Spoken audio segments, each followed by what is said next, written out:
welcome to X Factor presented by Xfinity. I'm Tori Petrie, joined by TJ Lang. Had to put the pool cues away. You got a new one this week, TJ.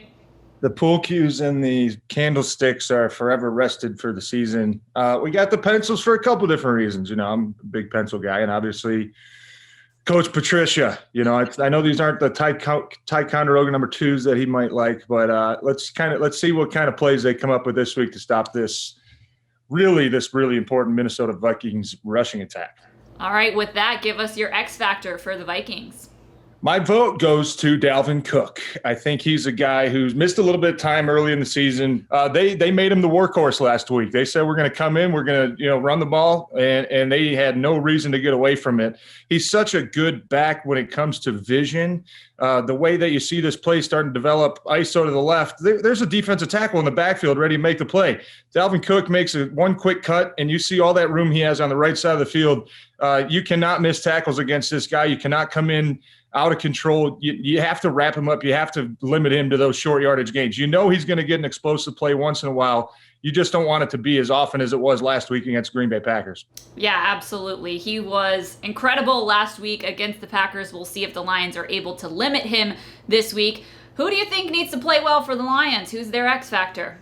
I'm going to go with Romeo Okwara this week. I think, honestly, all year we could have mentioned his name. He might be one of the most improved guys I've seen, not only on this defense, but this Lions team. Obviously, going to play a bigger role this week with Trey Flowers going to be out for a couple weeks now. But Romeo's just having a really nice kind of second half to the season here. You look at his last 4 games, he's got upwards of 10 quarterback hits, a couple 4 or 5 sacks in there. He's kind of the premier guy, I think, right now that these teams are going to have to key on with Trey Flowers being out. Guys like maybe Everson Griffin can come in, and if he's ready to go, play a big part.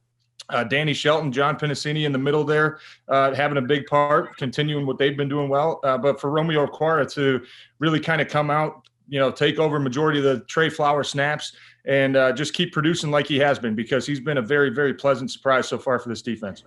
You mentioned it looks like the Lions are going to get Everson Griffin in the lineup this weekend against his former team. How much will having Everson in there help maybe free up Romeo some to do what he's been doing lately?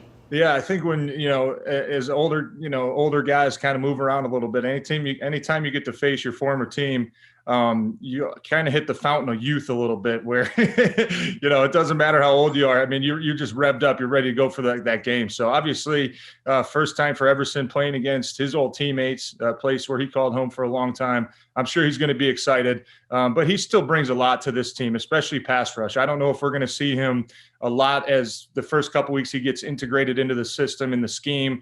Probably won't see him playing a whole lot maybe on first and second downs, but where his value is going to be a third down pass rusher. Line him up over the left tackle, right tackle. You can even mismatch him on the inside against the guards and let him use his speed and his athleticism. And really what stands out for him is his effort. He is a 100% go to the ball guy every single play. So hopefully he's going to be a big addition for this team, especially as far as the pass rush is concerned. All right, TJ, good stuff. We'll see if the pencils hold up this week. Thanks so much for joining me on X Factor, and we'll see you next week, TJ.